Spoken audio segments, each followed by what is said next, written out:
Tonight's State of Florida investigating Florida Atlantic University for anti-Christian behavior.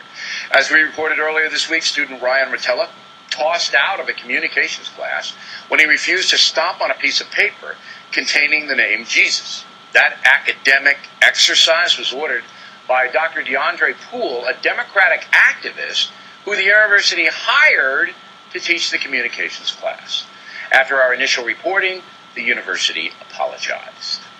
On behalf of all of us here at FAU, we are deeply sorry for any hurt this incident might have caused our students, people in the community, and beyond. As an institution of higher education, we embrace academic freedom. But with that comes a level of responsibility which we did not uphold. It was insensitive and hurtful, and we are truly sorry. I thought that was a good statement. But despite that, Florida Governor Rick Scott launching an investigation. Joining us now from Washington, Republican Kate Obershane, as well as Democrat and Fox News analyst Kirsten Powers. And you say, Powers? Well, I agree. That was a good statement.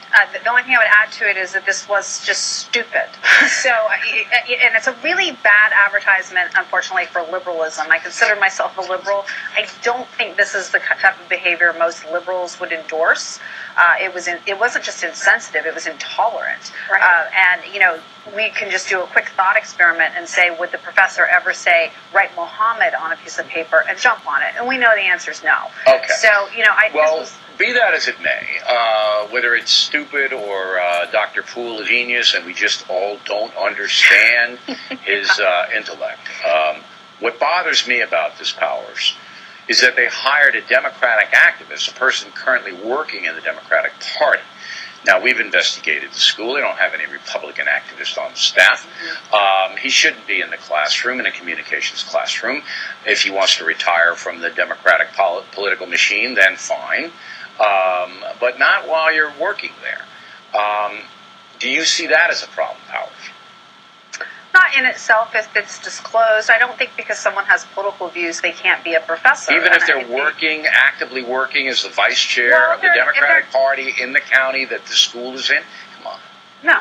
If it's like an adjunct professor, I don't know exactly what the status of this professor was. Well, then you have to balance, and there wasn't any balance. That's fair. Well, there's no balance. No, there should be balance. Well, there is. All right. Yeah.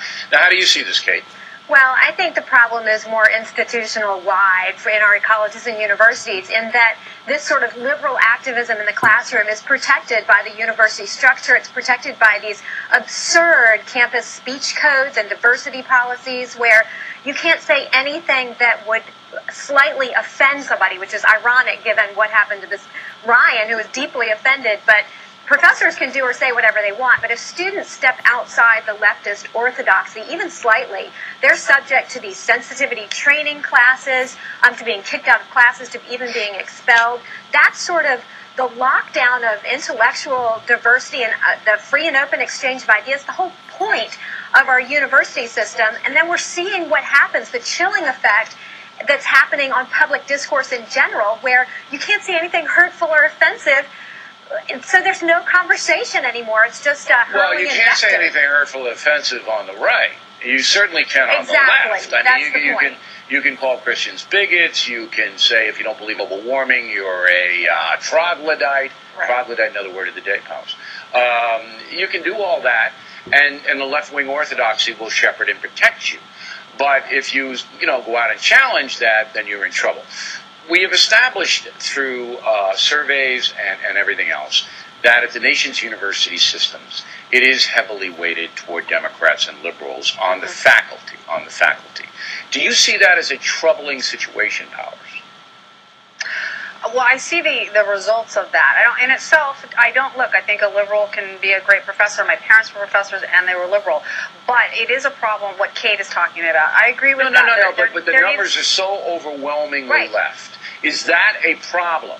Because you're not getting, if you're a college student at many of the major universities, you're not getting any balance in the presentation. It's almost indoctrination just on sheer numbers. No, I just disagree that someone who's liberal or conservative necessarily indoctrinates. Did you go to college? Did you go? I went to a working class school, and I had those loons all day long. No, I didn't. I said that it's a problem in our universities, but I don't know that I don't think just in itself a person who is liberal or is conservative is going to indoctrinate. Do you see it as a problem, Kate? Yeah, it's absolutely part of the problem. The problem are the liberal course offerings, the liberal professors, the liberal administrators. They bring in only leftist speakers to speak on college campuses. It's epidemic. You've got at Stanford, they're getting rid of their class on capitalism despite the incredible student demand. University of Chicago, 100 professors there didn't want a Milton Friedman Institute because it was too conservative, despite all the gender studies and all the other things that they offer at the school. So it is systematic within our university, and it's extremely troubling because of what is happening, that we're churning out these kids who know not how to think, but they're taught what to think. And 60% of them under the age of 30 voted for the Democratic Party in the recent presidential election, which shows you the indoctrination is working.